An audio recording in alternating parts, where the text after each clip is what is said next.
Save the Semantics, episode 247. It is February 19th, 2024. My name is Myra. This is the podcast where I ramble on for a bit about some shit. Recording this real early in the week. Why? Because one, I felt like it. Two, I had the time to do it. Three, I'm in a good mood. Which I guess kind of coincides with my first point, but I'm in a good headspace right now. I found myself sometimes recording when I'm not in a good headspace. And I regret at times not recording things earlier when I had like a certain thing that I wanted to talk about, or if I was like just in a good, I was just feeling better about myself, and it just makes for better, just a better podcast in general, right? So I'm recording this early in the week because I have some things that I want to talk about, and I'm in the mood to talk about these things, so that kind of helps tie in some things, you know what I mean? What I'm kind of want to do, which is really no deviation from how I would usually do this if I were to record on two separate occasions. I want to do kind of like a pre-recording, which is right now, and then a post-recording of things that happened later this week, mostly in regards to the Direct that was finally announced earlier today. It is a partner showcase, so no first-party titles from Nintendo, but third parties are involved, so there might be some good stuff. I have no idea what to expect. There have been some leaks in regards to like some potential games that might pop up, but for the most part, I have no idea what to really expect. So at this point, I kind of want to delve into my predictions, some speculations that I might have for some games that could be revealed. That could be really nice to be revealed. Obviously, some things are a little out there and probably not going to happen, but these are my predictions. I'm going to touch very, very briefly, since this did just occur on the NBA All-Star Weekend. I kind of tuned in very slightly. I tuned in for the three-point contest. I tuned in for the dunk contest. I did not watch the NBA All-Star game. There's been a lot of discussion in regards to changing it up, and the decline in quality for the event and just the weekend in general. I really don't have anything to add from my perspective, because I kind of, I agree with a lot of the points that are being made. So I don't know. I don't know what that can be really done. 3-point contest was fun. I guess the dunk contest was a bit of a wash, and the All-Star game was nothing. It was just nothing, right? So I don't know. I don't know what the solution to it would be, but I just don't. I'm not invested. I don't really care as much as I used to back when I was younger. You know what I mean?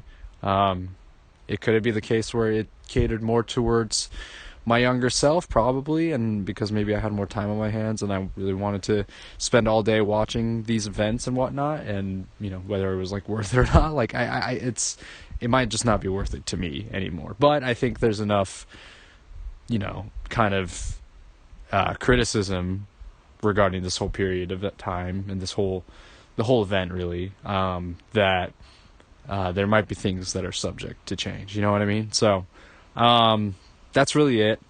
Honestly, with basketball, NBA stuff, at this point, I'm really just looking forward to the rest of the season, and seeing how that shapes up. So I'm ready to move forward onto kind of the next phase of the season, going into February, March, and then into the play-in and playoff period. Let's get into some predictions on what might be announced. So this is a third-party showcase for Nintendo, the Switch, taking into account that there have been quite a lot of Switch 2 rumors, which I noted last week. I'm not sure like what exactly would be like beneficial to be revealed for this upcoming year, because if there is the expectation that the Switch 2 has been delayed to 2025, then I feel like third-party games are going to have to carry a lot of the load for this year, right? To keep consumer interest and everything like that. I think it is, if there's not enough for first party, it's just a lot of the attention is going to be weighed on third parties to be able to provide that, right? Third parties, indie titles, Silk Song, we don't know. That's always a big one, right? I highly doubt it. I highly doubt Silk Song is going to be announced at all anytime soon. Honestly, I'm like putting like no stock into Silk Song anymore. I'm just like, it's been so long. Like the developers have slowly been like, hey, we're still working on it. Hey, what's up, guys? We're still working on it every few months or so, but it's just not, I just don't expect anything for Silk Song anytime soon. You know what I mean? No release date or anything like that. It would be great to hear, but I just don't have any. I just don't have a lot of faith in that. So games, of course, there's like a list of games that I would love to hear coming this year. Xenoports, man, that's a big one. Let's just get that one out of the way. Xenogears, like a HD 2D remake, like I've talked about before, that would be sick. That would be incredible. That would make the whole thing, right? Xenosaga ports to the Switch, like, why not? Come on, Bandai Namco and Monolith, they've been collaborating with like Xenoblade 2 and Xenoblade 3 Future Redeemed. Like, there's a little bit going on there, right? Come on, like, it's there. That relationship is there, so why can't? It's just like a little. Obviously, I don't know how much work it takes to get these things going, but I mean, come on, man. And they've ported. Listen, very relevant. I'm playing Baten Kaitos right now. Why can't they just do that for Saga? Like, I know it was, released for the GameCube, so maybe there's like some trademark issues related to that because it was released previously on a, Nintendo platform. But like, isn't that much of a stretch? And then also Square Enix, right? One of the biggest third-party collaborators with Nintendo, considering games like Octopath Traveler and freaking Triangle Strategy, like all of these very, the very kind of tent poles for the HD 2D kind of RPG games. What about Square, man? Come on. Gears? Is that hard to do because of the connection that with like, Monolith and Takahashi and all that? Is that a whole thing that can be disputed? Can Nintendo purchase the rights to Gears? I don't know. Listen, recently news came out that Nintendo has been considered one of the most profitable companies in Japan because they essentially have no debt on their balance sheet. Like, look, profitability, I feel, is more of a better indicator of how successful and how much net worth a company is. But debt does have some, definitely has an effect on that. But I don't see why it can't happen. Nintendo, like, come on, man, you're sitting on a fuck ton of cash. Use some of it. Buy some IPs, man. Buy some stuff. You know what I mean? I feel like that would be hugely beneficial. Like, buy the IP, get Xenogears on the Switch and Nintendo platforms. Come on, So that's obviously like the highest, thing that I would really want to see. That's very, very, very wishful thinking. Other games that I could kind of see being ported, these are, I feel like, a bit more viable. Maybe some, like, additional, like, DS kind of remasters. we recently saw that with another recollection, right? Very, very niche game that was originally released for the DS, and the second game only being released in Japan. I mean, if that's possible, I don't see why another DS game couldn't be ported to the Switch. Um, I'm thinking like, look, if like Golden Sun is on the NSO, then maybe like the Golden Sun sequel could be coming to the Switch. Maybe some kind of, you know, I don't know if a remaster is like the best way to put it, but like some kind of, upscaled version of it. Other RPG games out there, maybe like the Mario and Luigi series. I don't know. I've never played them. Um, what else could go up there?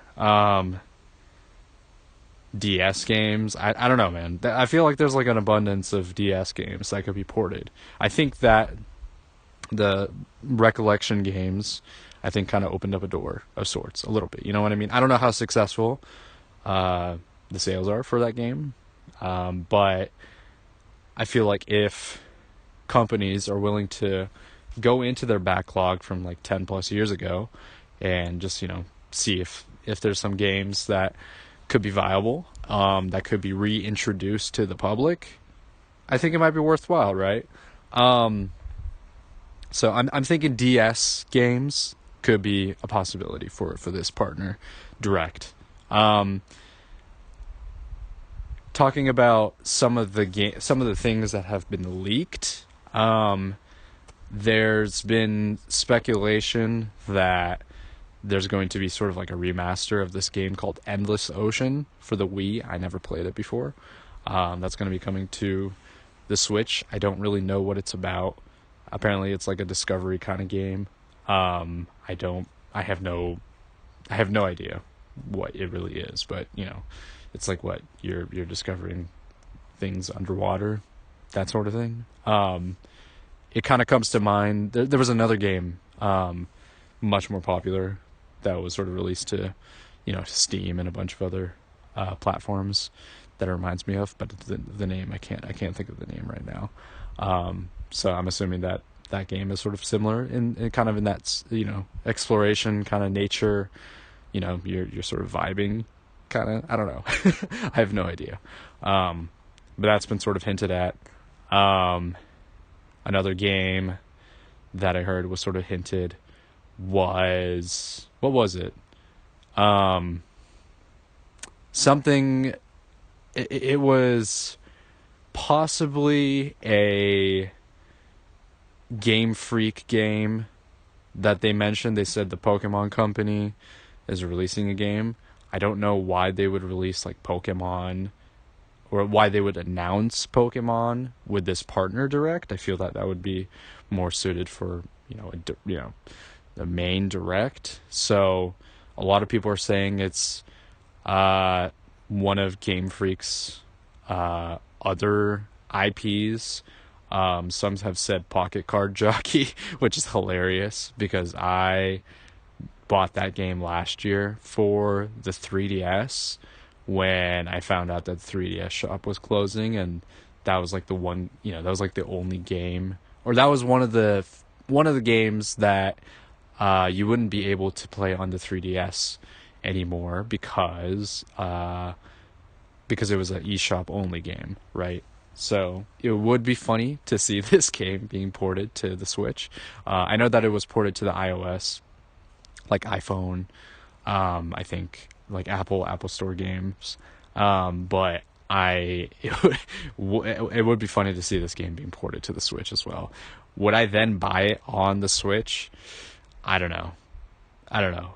Do I want to buy two? Do I want to have two versions of Pocket Card Jockey? It's like a funny game to have like two versions for. Because then am I gonna also get the iPhone version of it? I don't know. But it's pretty funny. I talked about this a while back when I bought the game.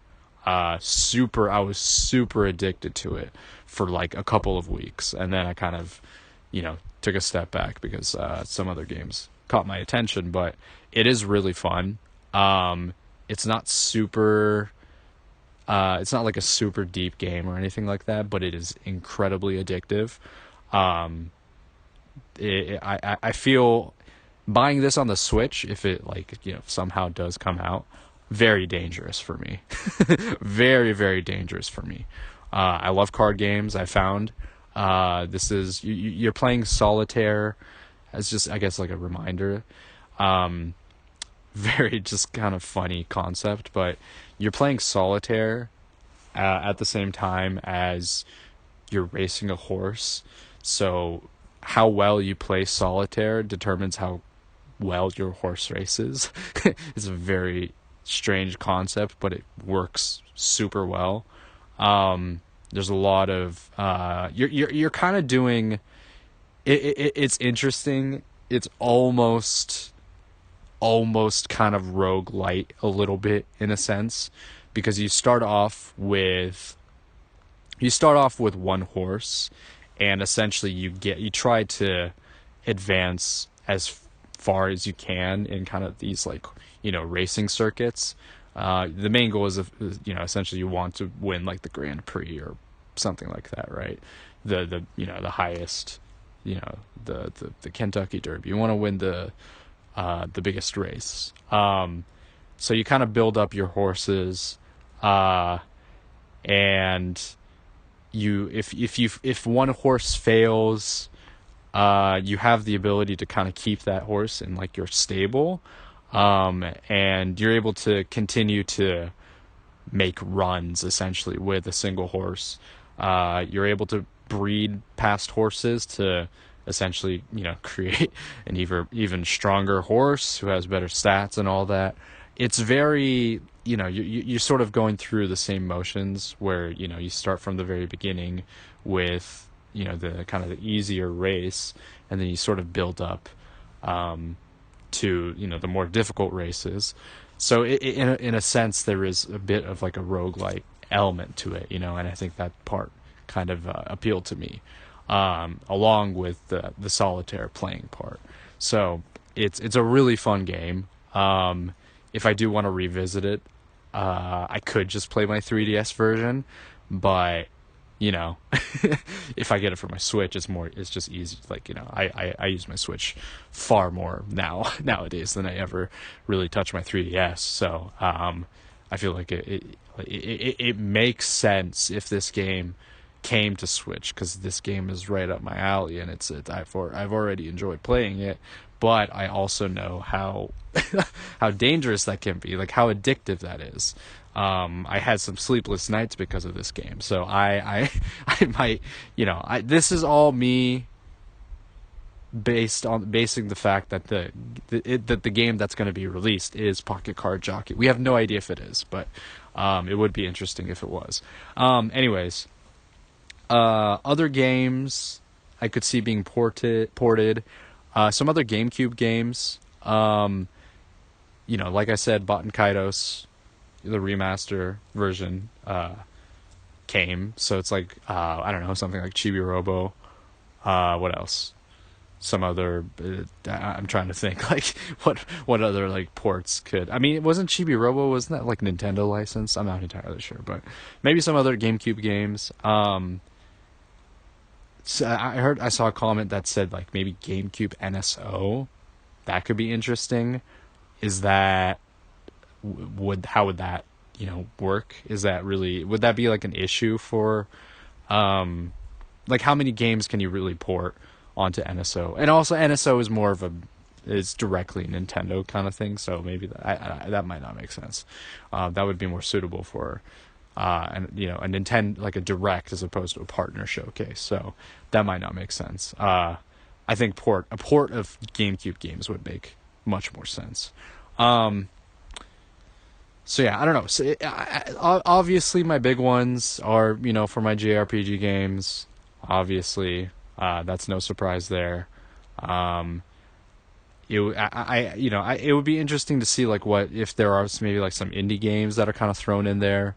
But I really honestly don't know what to expect.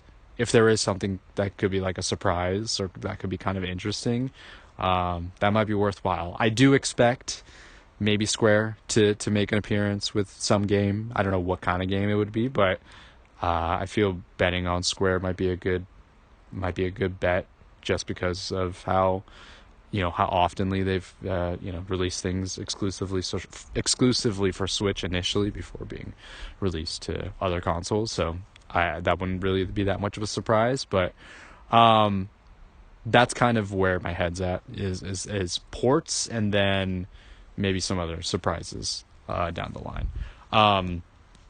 Will that be enough to hold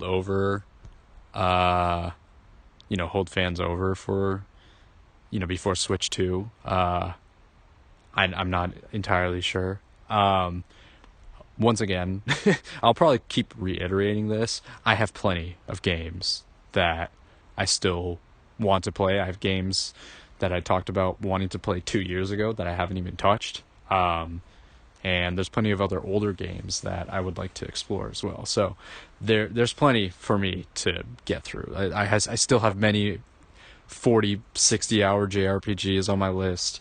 I still have many other, action games like Metroid Prime.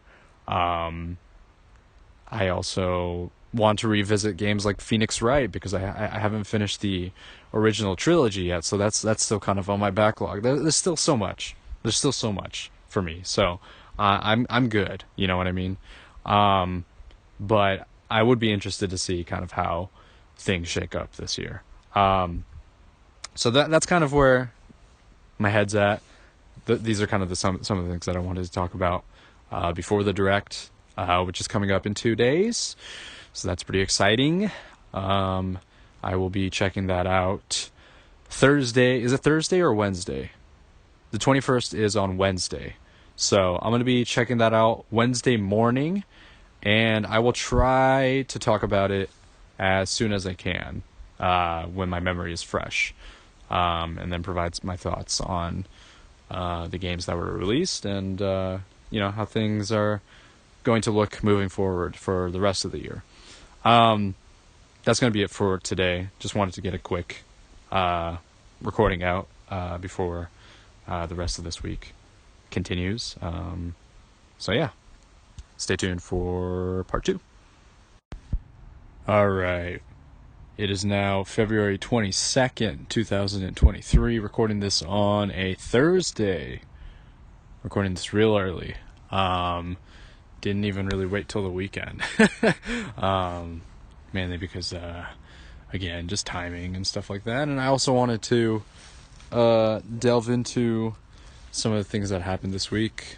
Most notably, the Partner Direct. Nintendo Partner Direct. Get into all of that, talk about that earlier on, as it's more fresh in my memory, as opposed to a few days later from now, where I'm a bit more fuzzy on the details. I also it just works for me timing wise. I just wanted to talk about it earlier on. I also have some other things that I want to touch on, somewhat related to gaming and all of that. This week's been alright. Just a quick kind of personal recap. I've just been sort of busy with work and everything. So that's sort of kind of taken up my time. But I feel alright for the most part. I'm a little tired, but not, what is it? Not necessarily super exhausted to the point where I'm like, collapsing and shit like that. No, I'm just tired. But overall, I'm doing okay. I'm doing all right, taking care of business. And I've had I've had some free time to be able to, play some games, which again, I'll get into. But yeah, overall, I think my week's been not too shabby, and looking forward to this weekend and doing some, additional things. Not exactly what. I think obviously I want to rest and recover and all that, but I do also want to just, there are maybe some movies or shows that I want to catch up on or start up again, since it's been a minute, but Yeah, that's kind of up in the air. Oh, catch up on the NBA. The NBA starts back up today or tonight. So there might be some basketball that I could get back into. It's been a little bit, right? A little, post All-Star weekend break, which I think has been much needed, and we'll see how things go moving forward into the rest of the regular season.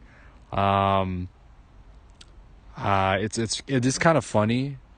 Just one more thing noting regarding like the NBA and stuff, but it is really funny during this kind of lull period of time what types of discussions and what types of news are sort of brought up in light. Like there's no, it isn't related anything at all to the games itself, because there are no games going on. It is all just like, it's all just this petty kind of media drama, a lot of stuff being brought up regarding Doc Rivers and like Giannis and the Bucks, a lot of drama surrounding that, just because of the way the Bucks have handled their season and all that. It's like, despite that, they're still like top 3 in the East too, which is really funny.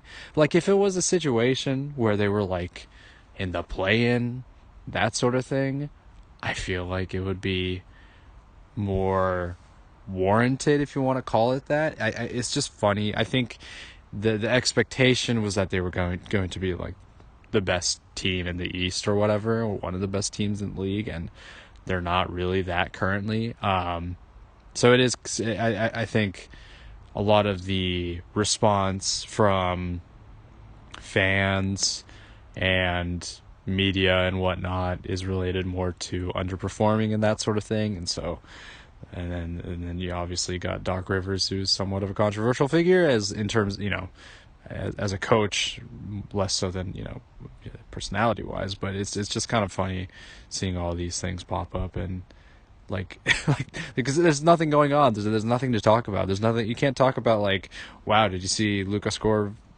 70 again? That's like, no, that didn't happen. So we got nothing to talk about. So let's talk about some drama instead. So yeah, that's been kind of funny to see. But other than that, I've been sort of just been waiting for the games to show back up around. Let's get into the direct. Overall, just sort of underwhelming. Really, it's nothing too crazy to note. There were things in it that I did find interesting, but overall a pretty underwhelming kind of direct. There weren't really a whole lot of things that were like earth-shattering reveals or whatever. Nothing like super high profile from any third parties. Nothing really from like Square Enix, which I was kind of surprised by. Because I was talking about Dragon Quest and that sort of thing, but there's no Dragon Quest news, nothing like that. Obviously no Silk Song. What a surprise. At this point it doesn't even really, I don't know, like I said, it doesn't, like, who cares, right? We'll see the game when it comes, if it comes ever. There's let's talk about a couple of the games that did catch my attention. So SMT Vengeance, it looks like sort of like the definitive edition of the game, sort of similar to Persona 5 Royal, that sort of thing, where there's this additional story content sort of tacked on to it. I'm sort of, I was in the crowd where I bought the base game for SMT 5, like pretty much early on. I was like, like I bought it like almost immediately after release. So I still haven't done kind of the full, I didn't get the full, experience of it. I didn't really do the quote unquote like true ending or whatever, which I still, I do feel like I want to revisit. So it's interesting with this version of the game. It is a little annoying if it is sort of expected to be kind of the, base game plus the additional stuff on top of it. I wish it was maybe like a DLC instead of like a full like repackaged version of the game. I find that to be pretty annoying.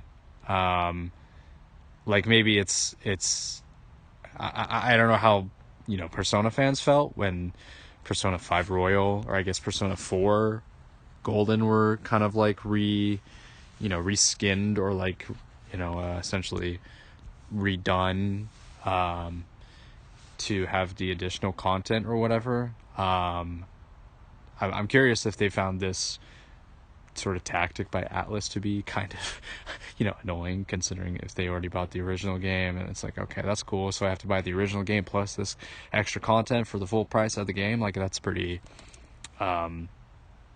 that's annoying. It's just kind of a frustrating tactic. It would have been cool to see this be sort of like an apocalypse style of thing, like SMT Apocalypse, where it's essentially a brand new game, but set in the world set in the same world. Like, I think that would have been awesome, but I understand that being really, maybe difficult or expensive or whatever, but they did it in the past. I don't see why they couldn't do it for this version. I'm sure it would have taken effort and whatnot, but still. Yeah, anyways, I really enjoyed SMT5. I think it was a lot of fun. I think the combat and the gameplay are top tier. But I don't know if this, like, additional content, additional storyline, which is what I'm expecting it to be, will be enough for me to essentially purchase this game again just to experience that portion of the story. I don't know. If it was like a DLC thing, then yeah, I probably would have considered getting it and playing through it. But if it is the full game plus the new stuff, I just don't. I think I might have to pass on this, which sucks, because I am an SMT fan since 4. I mean, I'm not like the biggest, like, hardcore fan, but I've enjoyed the 4 series on the 3DS. Those are some of my favorite games on that system, and I enjoyed 5 quite a bit, despite the shortcomings with the story. But I just don't know if it's worth it, to get this game. I didn't love it like that much for me to justify buying the game again, right? So I don't know. Well, yeah, I'm probably have to pass on that. It's kind of a crappy tactic, honestly. I hope other publishers don't do this kind of thing. Other games in the Direct that caught my attention: Unicorn Overlord. This is already announced, but they gave a release date for February. Was it February?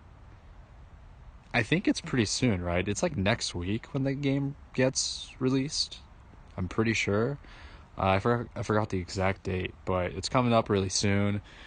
There is a demo available. I might check that out if I have the chance. But that game looks really interesting. It's got Vanillaware stamp written all over it.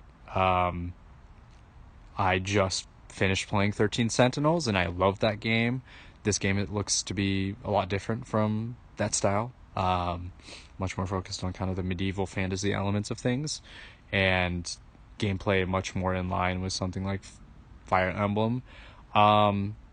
So if the writing is any good, and I mean, I like the style already, I'm already up for it. I thoroughly, like I said, I've already gushed about 13 Sentinels before, so I won't get into that again. But I am putting this one on my list. Again, it's probably going to be tacked on to the backlog of things, but I will check this out later down the line, probably much later after its release. But this has definitely caught my eye. Other games, I mean, those are really the two that I cared about, to be honest. The other games that they talked about, here's another one, and this is the thing that I was gonna get into a little bit more, but the rumors were correct about the Pocket Jockey getting ported to the Switch.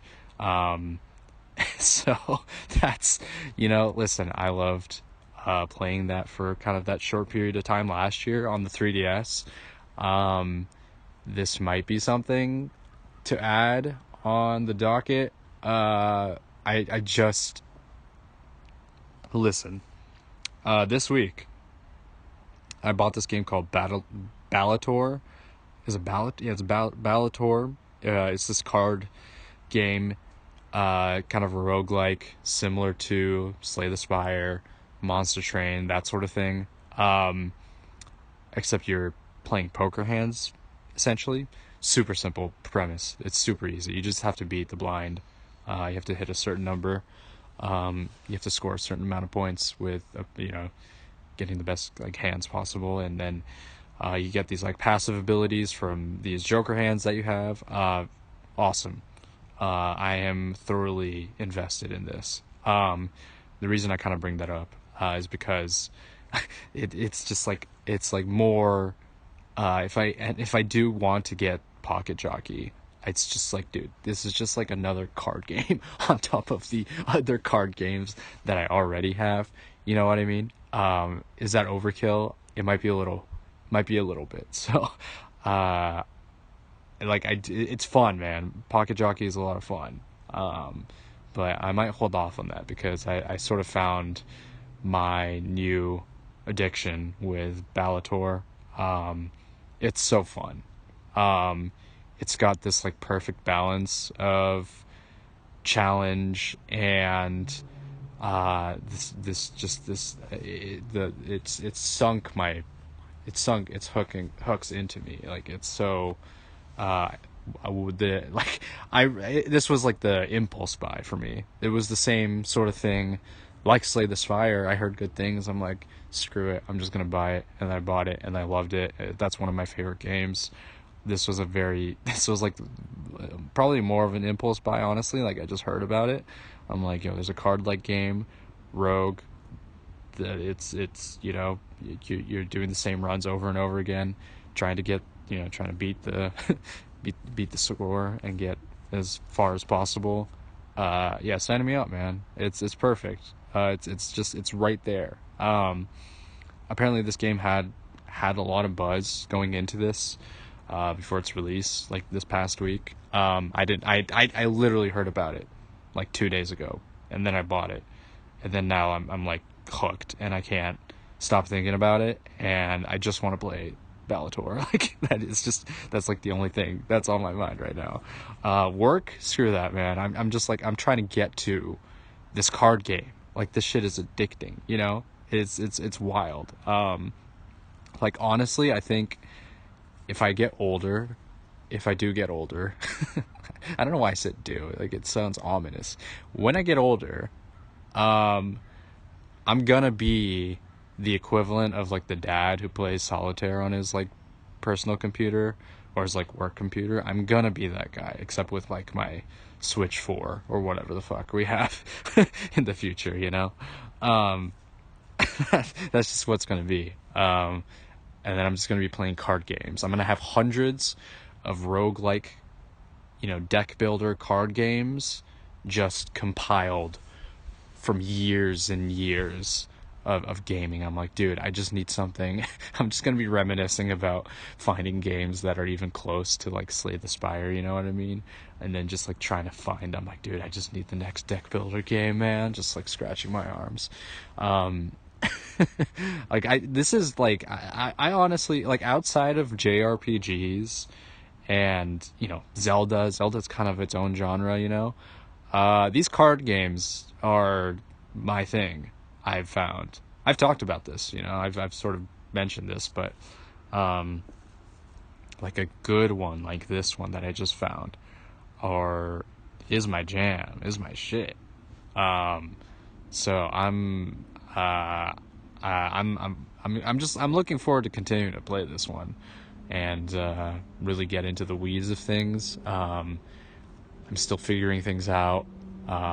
Falling on my face, failing runs, restarting runs, almost getting to the end of a run and then just falling short and just feeling that kind of that disappointed and being like, I need to do another run.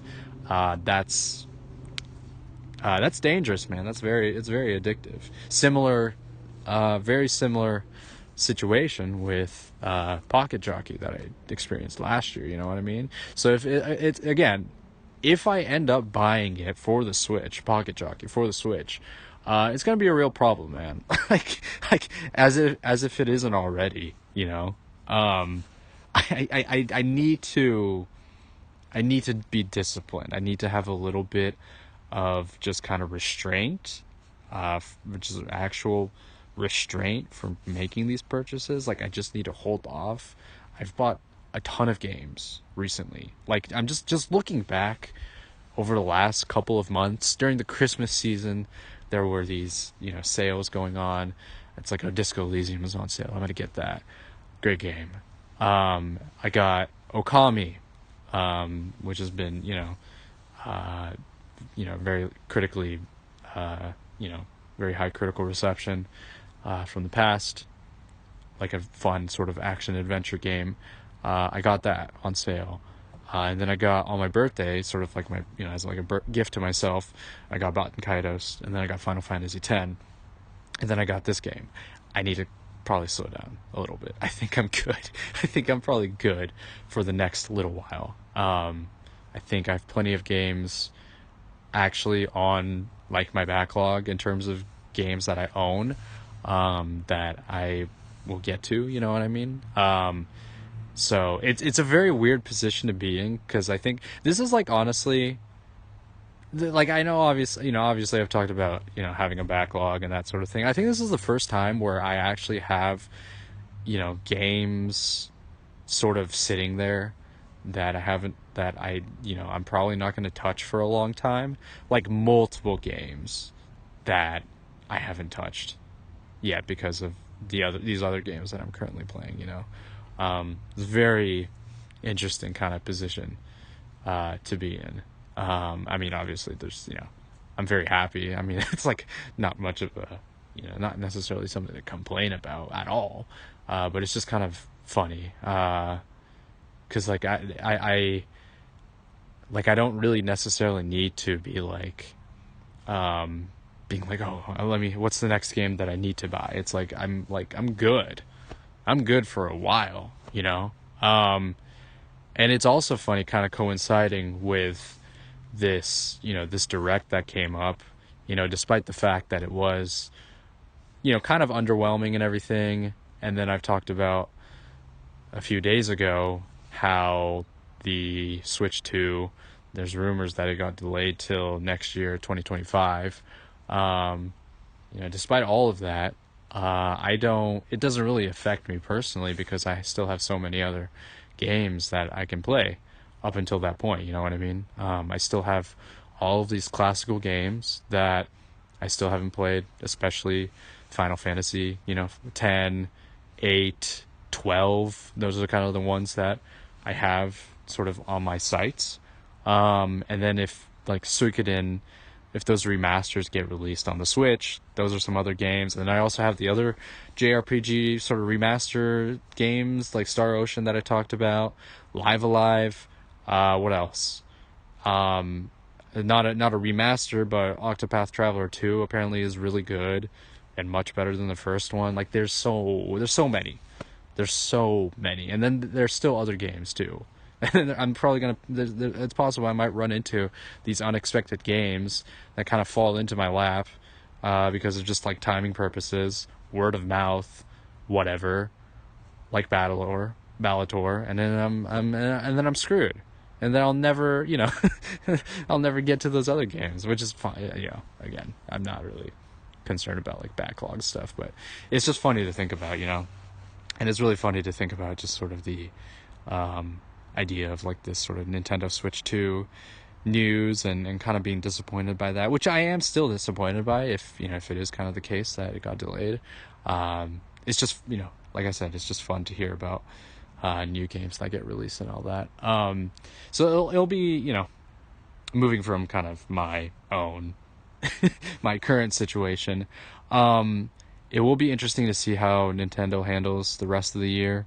Apparently there's been some talk of a general direct occurring in June, as opposed to, you know, as opposed to like right now, or I think it was like happening in March rather, as opposed to right now. So I don't know. That feels a bit more. That feels kind of maybe being a little, I don't know, maybe coping for something, but it's entirely possible, But I'm keeping my expectations level, despite all of the things that I predicted, quote unquote, predicted or wished for to happen that didn't happen at all. I'm still relatively keeping my. I'm going to try to keep expectations level for any announcements, releases, that sort of thing. I think this is going to be a pretty quiet year, I think, in terms of current year releases. I mean, last year was just kind of crazy, right? With everything that came out. So there's going to be periods of there's going to be lull periods for sure, where there's not going to be these like huge, banger games that come around. There's going to be good games for sure, but it's just not the ones that are going to catch the majority of the public's like attention, the fan base's like attention. Maybe it'll catch my attention if it's like a, something that kind of appeals to me. But that's kind of the wrap up for the news this past week. Again, not really a ton that happened, but still something, you know what I mean? Really the big thing for me is Balatro. I'm going to be talking about this game for the next month. So this might become the Balatro podcast. So kind of keep that in mind moving forward. I'm going to be talking about a bunch of random cards and, full house and flushes and two pairs, and how if you convert one of your face cards into a steel card, it might be beneficial to keep that, or maybe that's not like the best strategy. It's gonna be that, so just sort of keep that in mind for the next few episodes. I don't know, but that's really been, oh man, that's on my mind, man. That's what I'm looking forward to, that tonight, really. Anyways, that's probably going to do it for this episode. This has been Save the Semantics, signing off.